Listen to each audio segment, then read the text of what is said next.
Dollar Tree Transform, 1 minute or less. Today we're going to do the large decorative ornaments made out of the acrylic bowls in the Dollar Tree.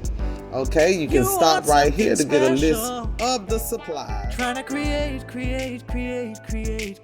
something nice. Just pick up a pencil.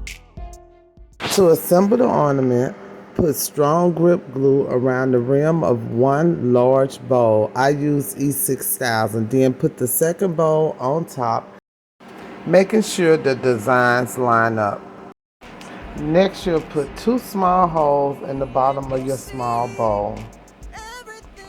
Put ribbon through the 2 small holes, then take the small bowl and use the glue to attach to the bottom of the larger bowls.